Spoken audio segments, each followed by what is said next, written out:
whatever they're selling it for plus $200,000 to rebuild. Yeah, well, if I were a business person, I'd buy it for an office just because I think the building is so awesome. It's a pretty big lot too, isn't it? It looks like it, yeah, just from what I've seen. I haven't like gotten out No, she even announced that we have an agenda item tonight, so I know she's coming. Well, Hi. We're on the air.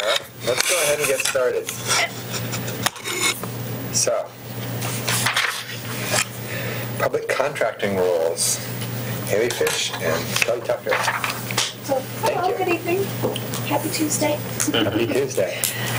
So Haley and I just wanted to have a chance to meet with you guys, kind of do our own little kickoff meeting. So one of the things that we're undertaking, hopefully undertaking or starting on, is a review and perhaps some updates to our public contracting rules. So currently, to give you a little background, we have our own, the city has our own contracting rules, which are the local contract review board rules. So city council acts as our local contract review board and adopts those rules, whether they be new or changes, whatnot. How it works kind of a little bit further back is back in 1977, we opted out of following the model rules or the administrative rules of the state of Oregon, and the city opted to follow our own rules and create those. So they're still based off of statute, but in some cases they may be more strict or as strict. So we can't be more lenient than state statute, however. Yeah. So these rules apply to all procurement. So it's not just when we write a contract with a vendor, it's when we just make a simple outright purchase. So it's important that we're fair, that we're impartial as we do all procurement throughout the city. And these rules really haven't been updated for about 12 years. So 2005 was the last time we made some major changes and adopted new rules. We have made some amendments to the current rules that we have. So since 2005, we've made some amendments, about 4 of them. So one of the things with this project is incorporating those amendments that we've adopted, such as there was one that was providing an alternative process to personal service amendments, and then there was one with the exemption for development agreement, which was the most recent one earlier this year, I believe.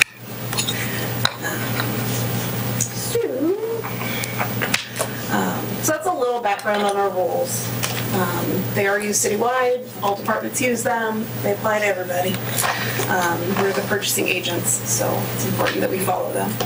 So with that, there's some things that need to be updated from the ORS, Oregon Revised Standard for statutes. Like the state of Oregon about 3 years ago increased the small purchase from 5,000 to 10,000. But because our rules say 5,000, because that was the old standard, we're still held to that level. So there's some of just making those updates of things the state's already updated and we haven't had a chance to do yet. And then there are some things that they updated that now conflict with our rules, and so we need to make sure that we eliminate those conflicts. So yeah, I mean, like you said, the legislative sessions happen every 2 years.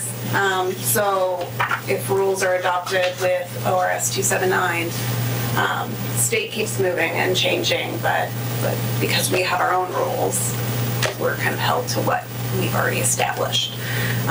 So this, I feel, is a good opportunity for us to take a look at the rules that we have, look at the statutes, what's changed over the last 12 years, which I'm sure is quite a bit, and see if some of those rules can be adopted into our own, whether they be new rules being adopted or just slight changes. So some of the things that we are looking at, I don't know if you guys had a chance to look at the little table thing, but we're looking at all aspects, not just the rules. We want to look at our processes, our forms, our templates, but we do have a hard deadline of December 25th, and that's driven by the federal requirements we're required to get into our rules, which we don't really have any processes or standards for federal funding now. As far as what steps we're supposed to do. So the Office of Management and Budget at the federal level adopted the uniform guidance in 2014, which really took all of the statutes that govern the single audit, which is the rules by which Recipients of federal funds have to follow and are audited by when you're spending those funds.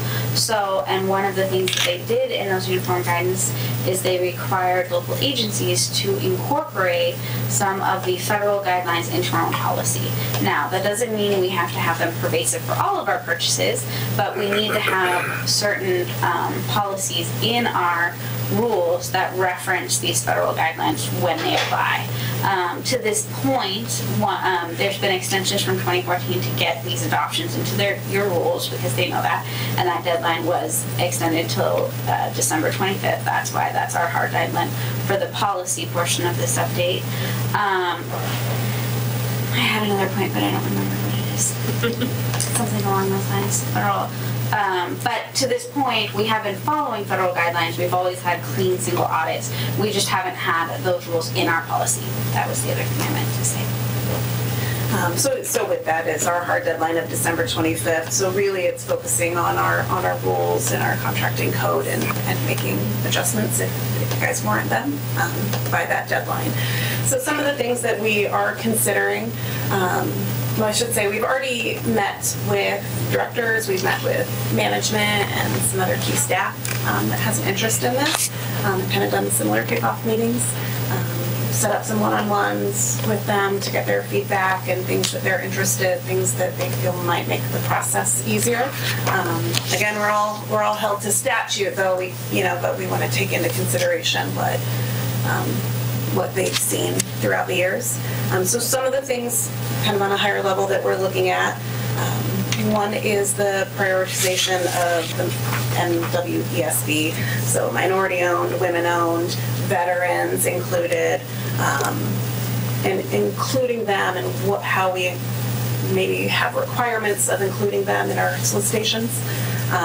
So we don't have a lot to go off of. The feedback I'm hearing from other agencies is that they're also just starting this process and how they incorporate that into their procurement code.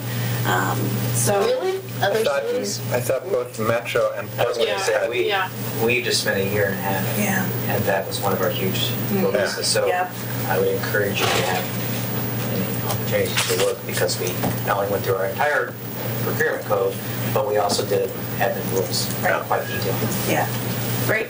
That is great resource. I don't know about Portland. I'm Metro. I'm remembering that Portland had done it too. Yeah. So those are the two I would love to. So we will definitely look at those examples and be bringing back, obviously, drafts. We're planning to do a red line version of our current rules, so you would see all the changes and we'd be able to speak to how we're incorporating these different rules. But outside of that, if you guys have any specific expectations, if you have or ways that you see the vision goal specifically manifesting in our rules, we're very open to feedback to get that incorporated sooner than later. I have two. If nobody else has. I have a couple questions, but go ahead. Go ahead. Well, I was just going to say that you mentioned this December 25th deadline for the federal policies that we have to get in place. When I looked at just knowing what Metro has gone through in the meetings that they had, when I looked at this, I thought, man, that is an aggressive schedule. Now, maybe you've already been laying a lot of the groundwork, because it took us at least a year, really a year and a half, when they finally did everything. Is there any way, if we get into a time crunch, that we could quickly do whatever the things are that are the December 25th deadline and not rush it to the point that we don't really put the time into it? Because I think this is a huge project for you. So under the alternatives, one was to retain the current rules and just do an amendment for the federal guidelines, because we do have federal funds, so we have to do that. So, I mean, if we did get into this process and it seemed like it was taking a lot longer and wanted to take time, we could just adopt an amendment to our current rules for the federal stuff, for the federal guidelines, and then do a bigger update as if we needed more time. And the other thing a question I had was, in addition to making sure that we are now tracking state law and the changes that occurred there, it looked to me like there were also just some internal things, like allowing managers to approve contracts and some other things that are internal to us that we want to approve. Is that right? Or is this all about? Well, I mean, they're all linked. I mean, they're all interrelated. But as far as the timelines go, and what our target is there with the December 25th deadline. We're really just focusing on the rules and any changes that we make to those rules, whether it be adopting or just adopting an amendment to include the federal funds. So some of the things like extending contract signing authority or updating our contract templates, those would, I mean, so again, they're still interrelated, but those are going to come later. Oh, okay. And those are more administrative, but you guys would have some oversight. Right. We're looking at that as a total process because you want your rules and your process to be consistent. So we're considering that as we update the rules, but the actual process and some of the templates will probably come in the like January to March timeframe is what we were anticipating.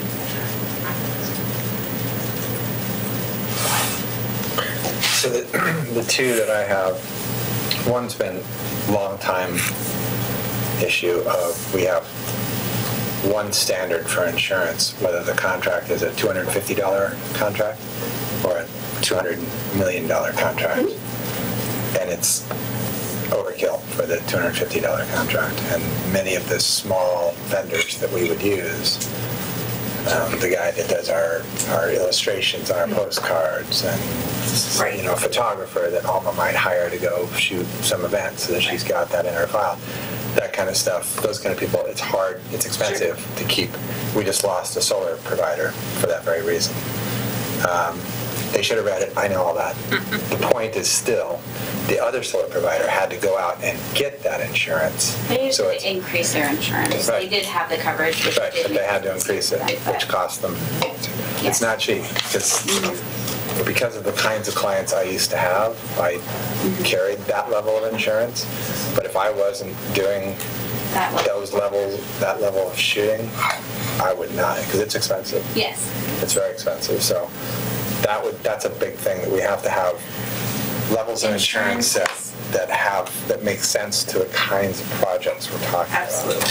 So insurance has definitely been a matter of contention since I've been here, or something people have struggled with. And so we're looking at a stratified standard based on contract type and contract amounts, in addition to applying we currently do have a process for asking for reduced levels. We don't hold those lines really hard. It's of insurance now for some of those smaller contracts. The issues where you end up losing contractors or something after a procurement has been done is when you publish a certain set of insurance and then ask for the reduction after the process is complete. But if you came to us at the beginning of the process and says, this is only a $15,000 contract, like this doesn't make sense, we're not going to, we approve those on a regular basis. It's just getting ahead of it. However, the stratified standard and the templates will help. We also have, an idea about a streamlined way to make those amendments on the front end, and potentially structure the templates so that we have more flexibility, as in these are our standard limits for this type of contract. However, insurance will be negotiated upon contract or something along those lines. We have to make sure everything's legal and whatnot, but we're looking to make things more flexible while also maintaining that we're getting the level of insurance we need that's appropriate for the project. Good. The other piece, I don't really have baked in my head, but thinking about prioritizing the different types of businesses, starting to think about how we could be B Corps. So, we have two different corporations. One, they're purely in it for profit. The other one actually has an intention of their purpose is to make the world better. And we're going to get the same project out of either one of them. I think I'd like to get a little kind of, because all of those are moral statements, basically, right? We're saying we want to give women a chance. We want to give minorities a chance. We want to give veteran-owned companies a chance. It's the same kind of thing. That if we're starting to make those kind of moral statements with the way we spend our money, I think it should carry out. So B Corps, thinking about sustainability in some contracting situations where there might be I'm trying to think of an example, but a company that would do it in a more sustainable way than one that wouldn't. So. And we do have some stuff in our current rules about like sustainability and recycled products and local businesses and minority. It needs to be enhanced. It needs to be more inclusive. And I think we need to have some requirements in our processes for having that in there each time and not just when we want to or when we choose to. So. Cool. But yeah, so some of the other things, kind of going back to some of the things we're considering, Haley kind of already touched on it, maybe updating the small procurement from 5,000 to 10,000, which is where the state's at and has been for the last 4 years. Our qualification-based selection process, again, one of those things that's very big in our current rules. The statute has changed over the years, and we need to enhance that as well. So we're in line with that. And then, of course, our federal requirements and incorporating those in. And then the 4 previous amendments that and findings that we've added over the last 12 years and getting those added in so we have one clean document. But yes, we definitely welcome questions, input. If you guys want to meet one-on-one with us, we'd love to do that. We can definitely send you the link with our current rules as well, if that's something you're interested in looking at. We didn't want to inundate you with the information, but it is posted online, so we can send the link, and I figured that might be a little bit of a prompt if you guys had other things like insurance where you've seen struggles in our process. Those could help potentially guide us to finding better solutions, and or if you have any other examples of procurement rules you've seen at other places or things you'd like us to see if we can incorporate, we'd love that feedback either through a one-on-one or by email. Question for you. Does Milwaukee, do we have administrative rules to go along with our public contracting rules? I know that some cities are moving more towards that for the flexibility that it affords, and we don't have to always come back to council, although some councils don't like that. But that as things change, I know at Metro that our COO change the administrative rules at times after a public hearing, so it doesn't always have to go to the Metro Council for certain things. I didn't know if we had rules or not. Yeah, no. So we opted out of following administrative rule back in the 70s and created our own set of contract review board rules, which are based just directly on the statute. So does Metro then have like a blend of the two? Well, we were mostly in code, and then as part of this process, we've made our code a lot more skeleton-based with the overall concepts and making sure that you're following the state laws. Mm-hmm. And then we've really moved a lot of stuff into the administrative rules, giving our, like I said, our CEO a lot more authority to. But some councils don't like that. They may not want. We can There's a take a balance look as at to how them and much kind can be of done see administratively. if we'd make a recommendation like that. Going back to one of your questions earlier, which was kind of about extending contract approval to managers and stuff like that. Currently, a lot of these are more administrative in process, like council delegates the authority to purchases of 100,000 or less to Ann, and then Ann pretty much is the one who actually decides the level for managers and whatnot. So we have kind of standards that we've been using for consistency and whatnot, but from a process standpoint, some of those do and don't make sense, so we wanted to relook at that. So, but that's more of an administrative type side, unless you wanted to change the 100,000. But that's all in code currently? No, see, that's not in code. What's in code is that council delegates the 100,000 to Ann. Everything else is done on the administrative side. Well, and it seems like that's kind of parallel to what we have with like public works standards, right? They don't have to come to council to change those. There may be some. Well, and having some, I don't know if there's some way to build in that any conflicts or whatnot, with the legislative updates every 2 years, any conflicts in our current rules would then be overwritten or something, so that we're keeping it more up to date, more current or something. We could look at things like that. I would just say that the administrative rules and keeping them outside of this process definitely makes it easier as we have changing staff and changing needs for each of the departments. The community development office today is not the community development office that it was 5 years ago, just because of the impacts that we're seeing on Main Street. So things like that change authorities that we grant, and I'd encourage that kind of flexibility for the under 100,000. Well, it's always mystified me when we go through the budget and these line items and we say, okay, the cops get 2 cars, and then a year later we're approving them buying the car that was right there in the budget. We've stopped doing that for the most part. You haven't seen those. I will say some of the officers' cars are expensive, so if any of them ever get up that high, we'll have to bring them back. But we've been doing those just with single signatures, Mike. Right, but those are, the more we move in that direction, I think, Yep. the better. Time is valuable. We'll only bring to you what we have to. Yes. There's no point in wasting staff time. There's no point in... Yeah. I think that's it.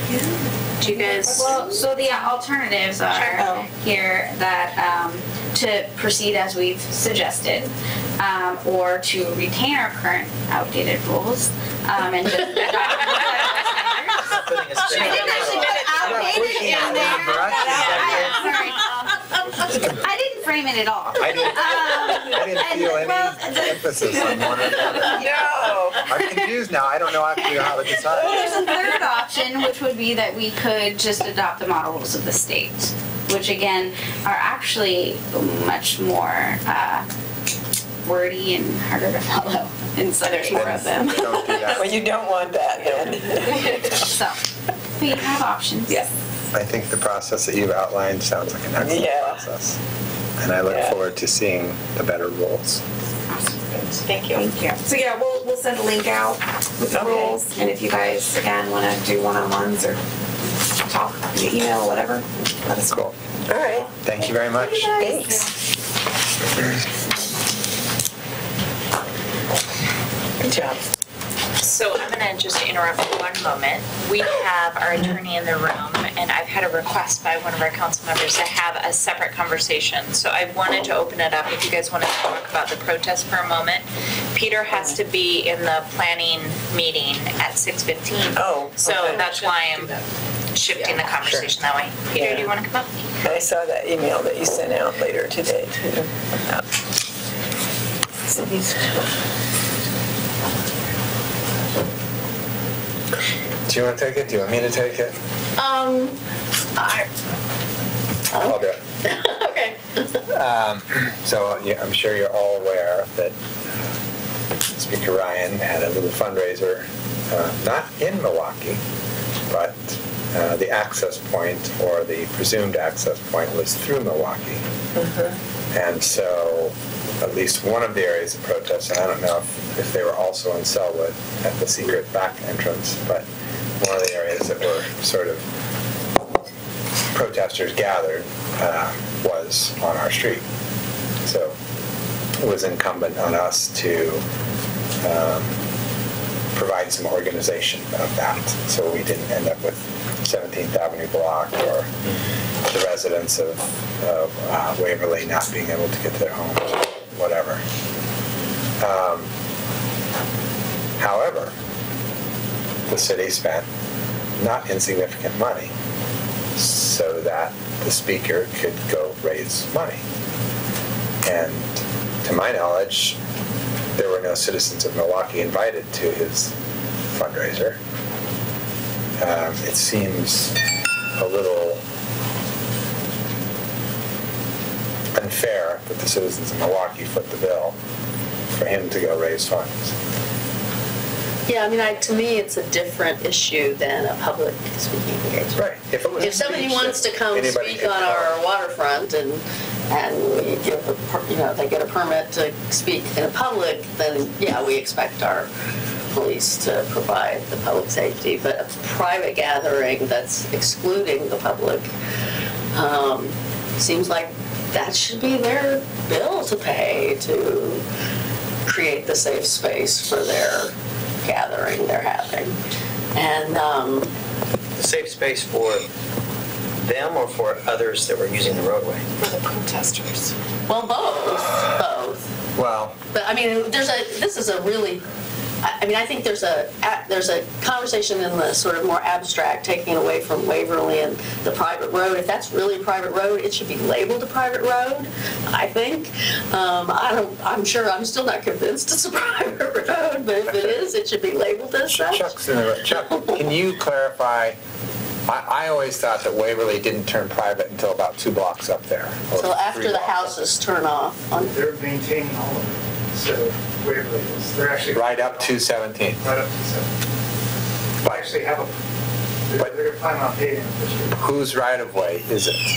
For our knowledge, it's theirs. Okay, so right up to 17. Well, so, I mean, I don't want to get bogged down in that, because, I mean, to me, that's a little bit, I mean, that's a particular thing about that location, but, I mean, just as a general rule, if people are holding exclusive,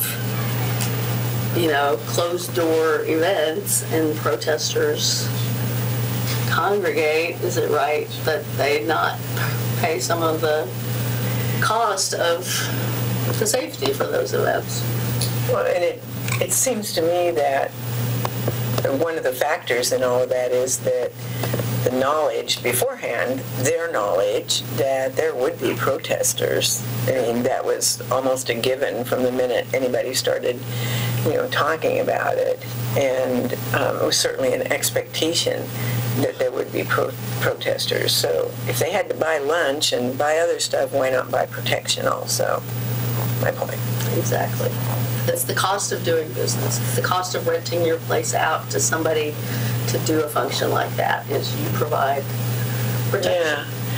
Well, and I guess, I have to look at it with another lens too. And I appreciate that we got some feedback from what happens in big cities and that, but I'd be a lot more interested in what happens in small cities our size. $6,000 hit to our budget is, $6,500 hit to our budget is not insignificant. I mean, it's not a huge amount of money, but it's enough that could have bought tires for a police car.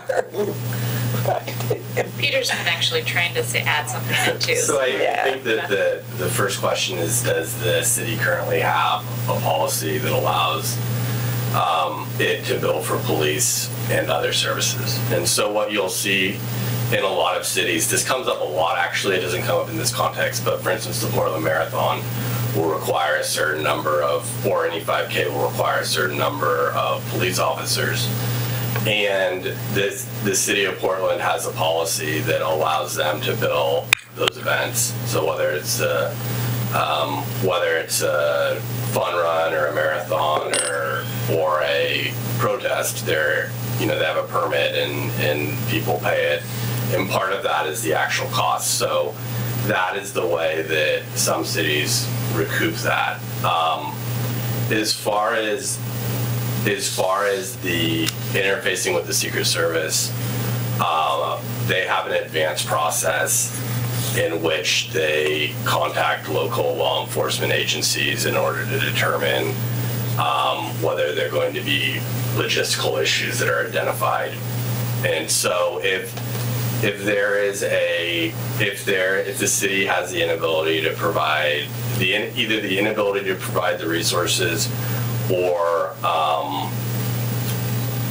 assuming the city has a policy that allows them to bill, the inability to provide the resources, I think that the general consensus is you raise it on the front end, and then the Secret Service can make arrangements in order to, and those arrangements might be paying the city.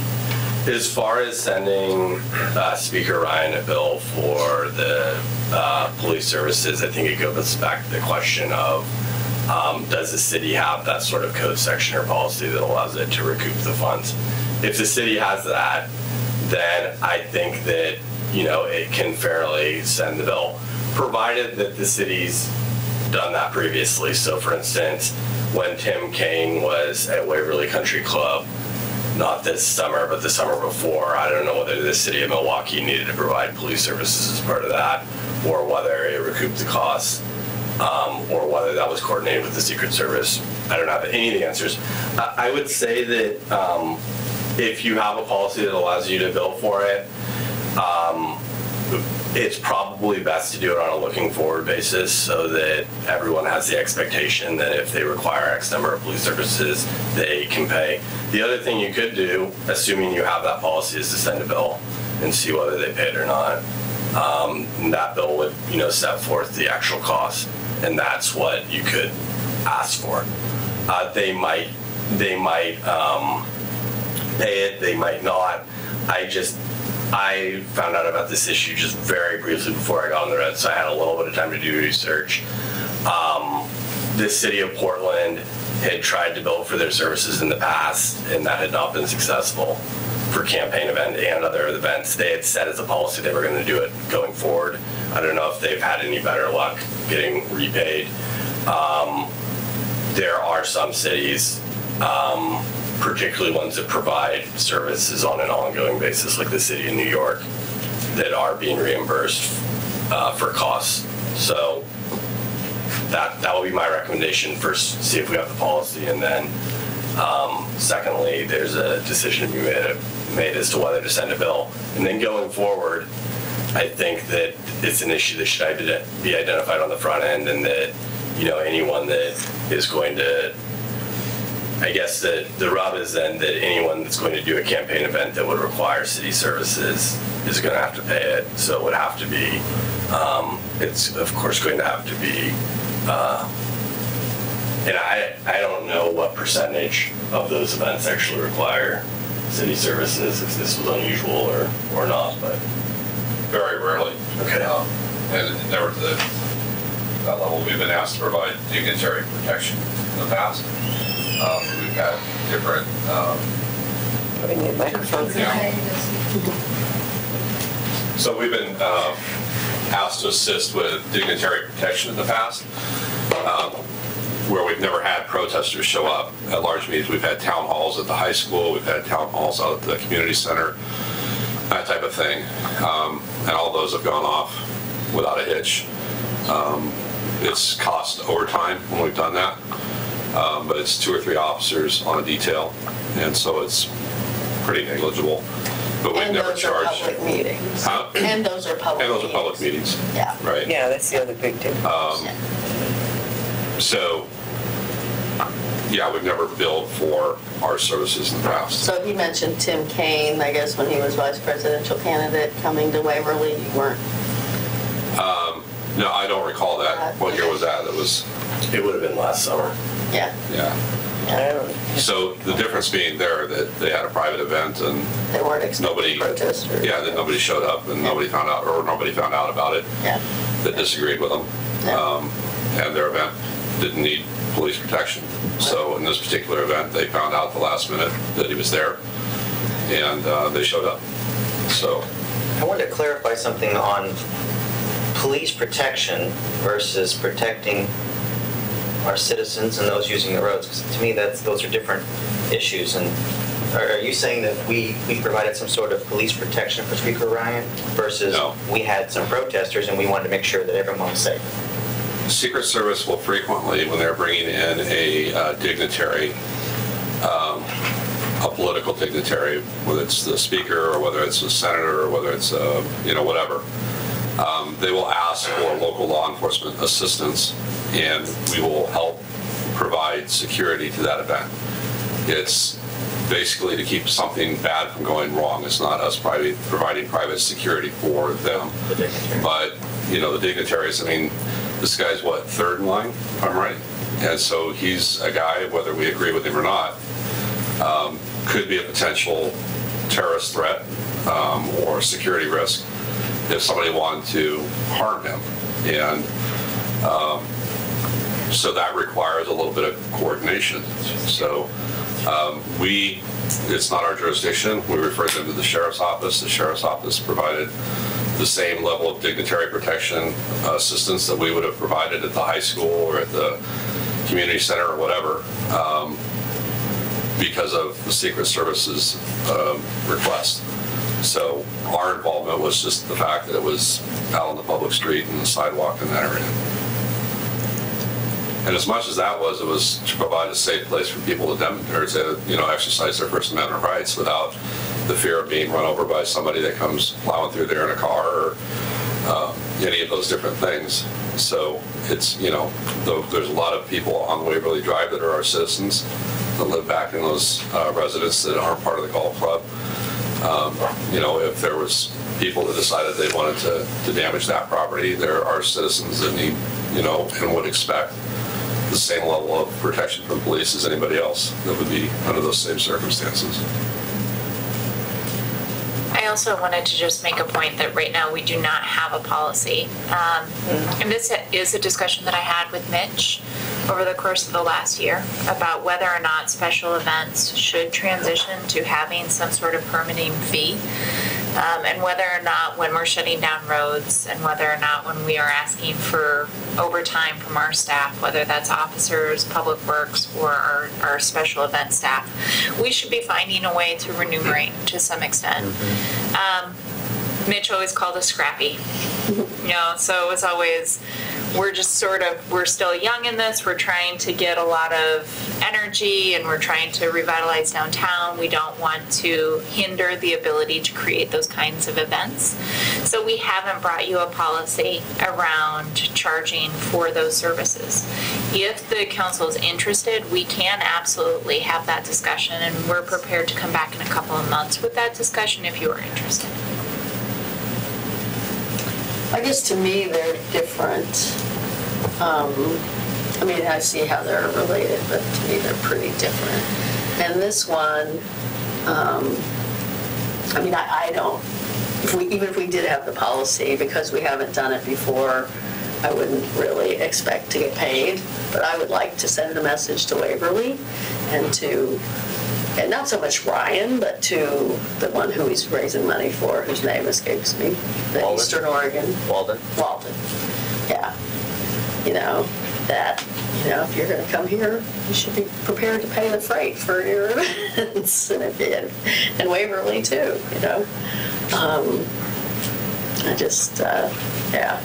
I do think there's a distinction, if we're putting on an event or somebody's putting on an event that is a public event. It's a 5K or it's a Sunday Parkways or it's something that's for the public. That's something that we are the public, right? So our expenditures of the tax dollars to support that. That's what that's for. That's part of the deal. But this is specifically a fundraising event that particularly excludes the public. In some cases, the special events permitting would be used for private events. So, for instance, we sometimes have businesses that are interested in taking over a right-of-way in order to have a special event. In those cases, we would be charging them. I don't disagree with you guys. I'm just letting you know, based on people's comments back, that there are places where it would be less political, but it would be private. So the question really comes down to remuneration. So are the people holding the event a bikeway or something that's open to all people that no entity charges for, and that's to raise awareness of how you can bike in and around Milwaukee? No one's making money. I mean, in the short term, the city may be losing money because it costs money to do this, but hopefully through added awareness and getting cars off the street, we're gaining money in the long term. For a 5K where you're paying $25 in order to compete in it, whether it's a charity or whether it's for some other reason, there's a distinction there in that one, people are paying remuneration and one they're not. If, was that event open to anyone that was willing to pay the $2,500 or $5,000 that necessary to go to it? Probably. But that's kind of whether it's a fundraiser at Waverly, or whether it's a fundraiser of political nature or another kind, or whether it's someone seeking to have a 5K or use part of the public right away. I think that where this would end up resting is it for remuneration, and B, making sure that they understand the reasonable cost up front so that they can have expectations of this is how many officers it'll take, this is how long they'll be there. And so if you're going to do this 5K, you'll need to build into your costs that one of those is, X number of dollars.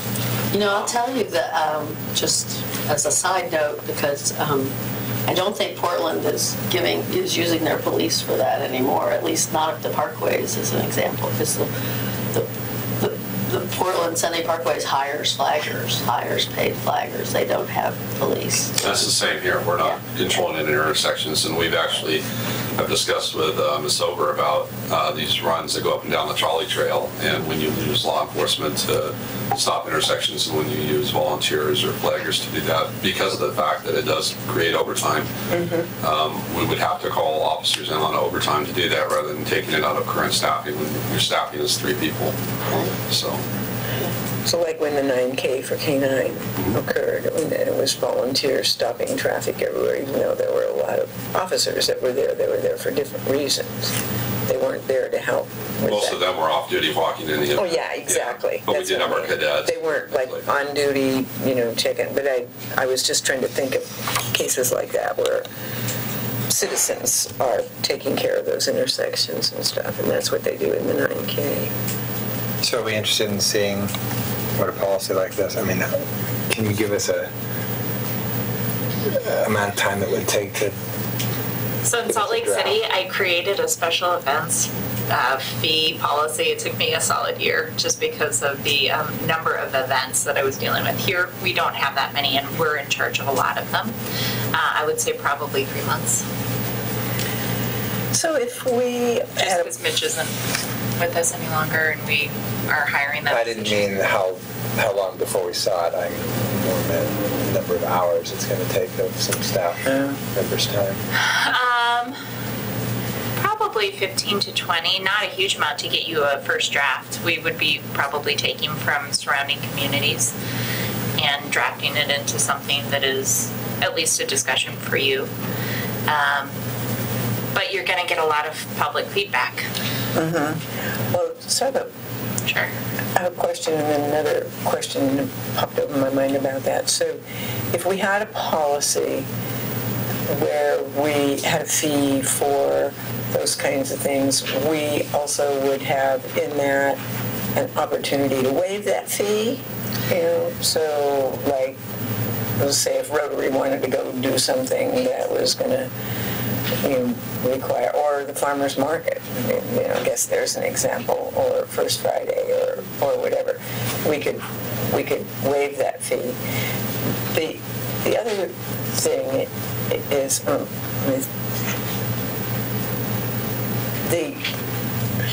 I'm not sure how to say it, so let me think about it, and if I get an opportunity, I'll come back to it. I would like to just add one piece that what you say brings up for me, and I would look to Peter, but when it comes to freedom of speech activities, in Salt Lake City, I waive them every single time. Because if it was going to be a protest or it was somehow creating an opportunity for people to make public comment, we always felt like that was important and needed to be exempted. So that's a different conversation on that. Exactly. What's really interesting about this specific scenario is that, the Secret Service did go through their advanced process and they interfaced with our police and they found out the appropriate folks to go to were Clackamas County because the golf course is in unincorporated Clackamas County. And so in this case where our police are kind of minding the protesters and making sure that they are safe, and as well as the residents of Milwaukee that live in that neighborhood, their property and persons are safe. And then Speaker Ryan's security needs are being met by the Secret Service and another agency. It comes down to the question of who would pay the bill. Would it be Speaker Ryan's campaign or Greg Walton's campaign? Because I could easily see them coming back and saying, well, no, we had all security detail were met in outside of the city of Milwaukee, and we didn't utilize Milwaukee personnel. And also, but at the same time, the cost to our police is a very real cost. So the question becomes then, is that the protesters need to pull a permit in? And I don't know. It's a tricky situation because it's an intra-jurisdictional situation where we have a federal agency, we have a property located in unincorporated Clackamas County, and then we have people in the city of Milwaukee. So that is the situation that the city of Portland wouldn't be dealing with, if someone's having a event at the Rose Garden. Yeah. Can I just add one thing for Steve, namely? This was not actually a police event. We had a number of our teams. It wasn't actually just a police function. The cost isn't just a police function. Right. We had a large number of public works individuals who were actually involved in creating that space as well. And so a substantial amount of the budget that you guys are looking at. It was about a third of it, I think, if I remember correctly. So even if we had a permit process in place, it would not have done, it wouldn't even have affected or had any, it wouldn't have done any good. I mean, Waverly wouldn't have had to have it. Ryan wouldn't have had to have it. Walden wouldn't have had to have it because they weren't even in the city. And the protesters, and the gathering of people was probably just kind of an ad hoc type of thing. So not even somebody. There was an organizer. Was there? Yeah, and they were. Well, I know there has to be one sort of somebody that says, come join me. But in that case, at least in other jurisdictions I've worked with, yes, the protesters would be the ones who contacted me and said, we're interested in having a protest on this day. We're going to be at this location. I said, great. Can you fill out the paperwork so that we know what's going on, just so that we can document it, and we will waive all of your fees just to make sure that there's enough services to provide a safe environment for the experience. Mm-hmm. So there would have been an application. The concern I have is that the applicant, in most of my experiences, would have been the protesters, not the people that you're interested in sending the bill to. Exactly. Yeah. Well, and that gets to why I guess it's not an event permit so much as it's a city expenditure reimbursement scheme. It's not an event permit. That's a good point. We would never do that for other instances in which the police have to step up and do overtime. I mean, this was such a one-off. We all have strong feelings about the particular event, I suppose, or I do, who it was and who was involved. But when I step back and I look at it from what occurred, our police stepped up to protect people that were on the streets. It had whether Ryan was there for a fundraiser, or he showed up to play a round of golf because his buddy was a member, or Steve Bannon shows up there. How can we're never going to get a permit from those people in advance to pay for protesters. Never. It's not going to happen. And so who do you send the bill to? And what if Ryan had done the same thing, but he had been at Milwaukee High School, and it had been an open public event, and it had the same number of protesters and the same overtime? To me, that's entirely different. Why? It's a public event. What's the police for? But the police is to protect those who are protesting on behalf. But the gray line here, so had we said, no, thanks, we're not interested, right? Not interested in what? We're not going to send our police, our public works to engage in this. Who chose our border for the place where that sort of wall was, right? So the natural place in my mind, you've got the Waverly property, Waverly Country Club. Their borders seem like where it should have occurred rather than at a geographical border between a county and a city. And I think we're starting to get into a little bit of tactics. Well, but the reason I'm bringing that up is because it very much makes a difference, right? So had it actually occurred at the border of Waverly Country Club, we wouldn't have been involved. So we would have had no... Well, we probably would have been, but we wouldn't have had to have been so. had so much presence, because we would have had, everybody would have been up the street and away from 17th. No traffic. And it wouldn't have been the traffic on 17th, right? If we want to go into the tactics discussion, I do think that we need to go into a closed discussion, because that's a significantly dicey conversation. It's not about the tactics. It's about the fact that because there happened to be a geographical border that was chosen, it changed the dynamic of our involvement. What if it hadn't been a fundraiser, and he truly had just been showing up to play a round of golf. He was visiting his sister in Southern Oregon, came up here to play some golf. Protesters found out about it, did the very same thing that just occurred. Very same thing. Yeah. Protesters can show up anywhere. It's the same cost to us. It's Yeah. Does that make a difference to you? that Again, it was it's- I mean, fundraising versus- if there had been protesters there, No, it makes more, well, it doesn't So, make a, I was gonna say, to me, it's not about that it's a political party. It could be a Planned Parenthood thing or a, Right to Life thing. It could be other issues where you're gonna get protesters that aren't Democrat, Republican issues. It's about closed-door events that, to raise money. Well, I guess it is. So if he had played a round of golf and the same thing had occurred for the exact same cost, we would not be having this discussion? So it's hard for me because of the geography. So let's take this theoretical conversation and say it occurred at the high school. I don't know what he would be playing at the high school.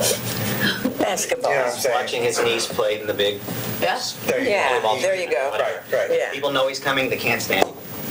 They show up and they're in droves and they've got the signs and, what? Then I would say that we would do what we needed to do and we would not charge for it. That where it rubs me is that it's a fundraiser. That's why it rubs me.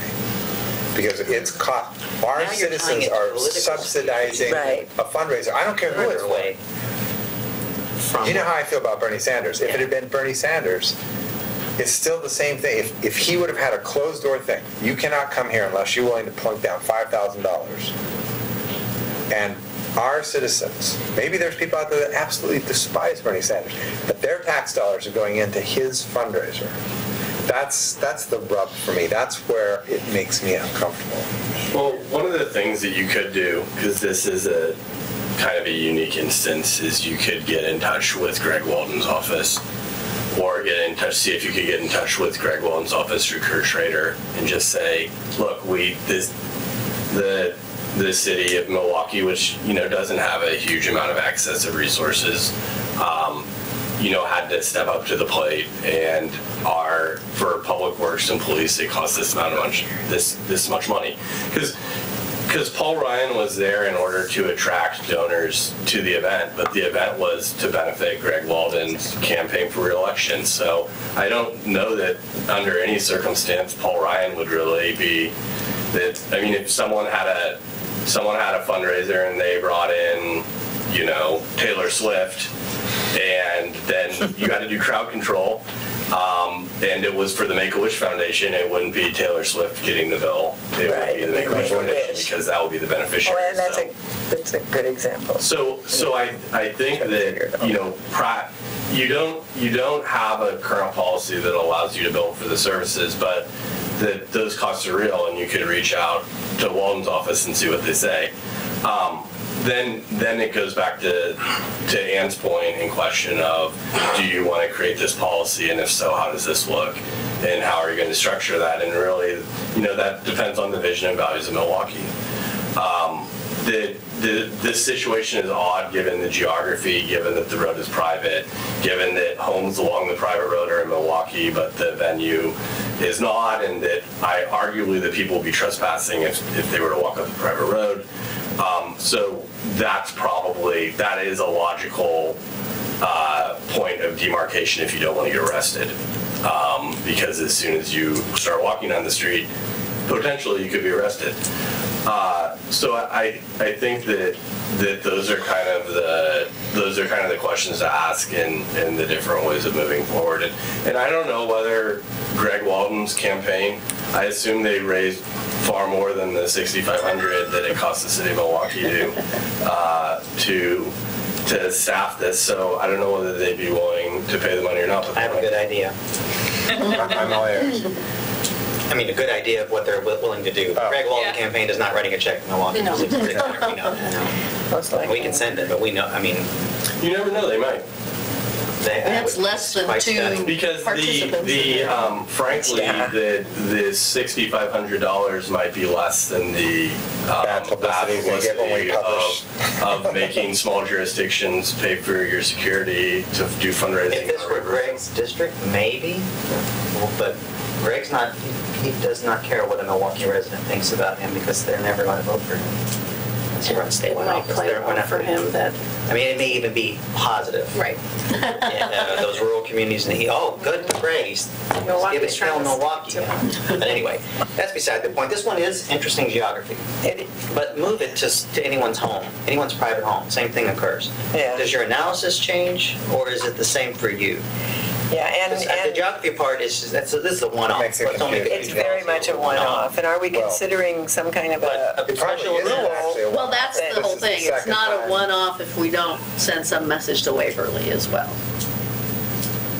It's not going to be a one-off. And I think whether we send them a bill or not, having a policy and then saying, if you're going to continue to have political fundraisers, you need to be prepared to cover the cost of the security. So then it would go to Waverly, not Greg Walden. Well, then they can go ahead and bill their client, their person who's doing the fundraising, if they choose to. But Okay, well, let's suppose that it occurs at someone's private home, which is a geography problem. Still the same analysis, same thing? Is that- I mean, I think it doesn't end up, well, it all depends on where the home is, right? As to how much it ends up costing to cabin protesters and keep them off the private property or whatever. I mean, this was, It wasn't to it keep was- them off the private property, though. I mean, where I'm kind of struggling with this a little bit is that the police were there really to keep the protesters safe and the flow of traffic safe. They weren't there providing private security to hold this event. Right.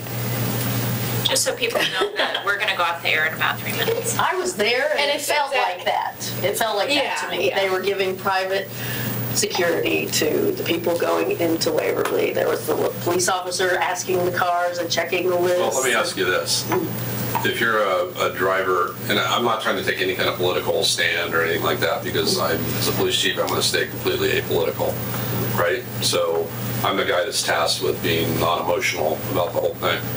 But if you're... Me too. Yeah. But if you're a citizen showing up for an event and you're at risk of your car being hit with a sign or somebody jumping in front of you to block traffic and you possibly striking that person or any of that stuff, do you have a reasonable expectation that law enforcement would take steps to prevent you from being a victim of either a criminal mischief to your vehicle or assault? Not that any of those people had any plans of that happening, Yeah, but they we've were seen how not a things rowdy escalate crowd. in Portland and get out of control. So you have to have that in your mind when you're building these plans and thinking about that kind of stuff. Right. So from our perspective, whether you're rich, you're poor, you're black, you're white, your sexual orientation, any of that, we have a duty to protect people from each other, from getting that confrontation. If we don't prevent that confrontation, then it gets worse much quicker. And so just billing people for, for me, it's almost a spontaneous event.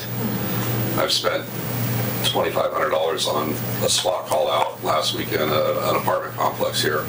So those events cost us money. They happen. But we had a duty to protect those folks too, and I had to call out a bunch of people on overtime and deal with that type of situation. So it kind of goes to Councilor Abney's point about whether it's a private residence or what. Each person, whether it's a private residence or I'm going to a restaurant with a friend, I think some folks have an expectation that if somebody wants to do them harm or there's the threat of doing harm, that there's some degree of, that we're going to step in and make sure that doesn't happen. So.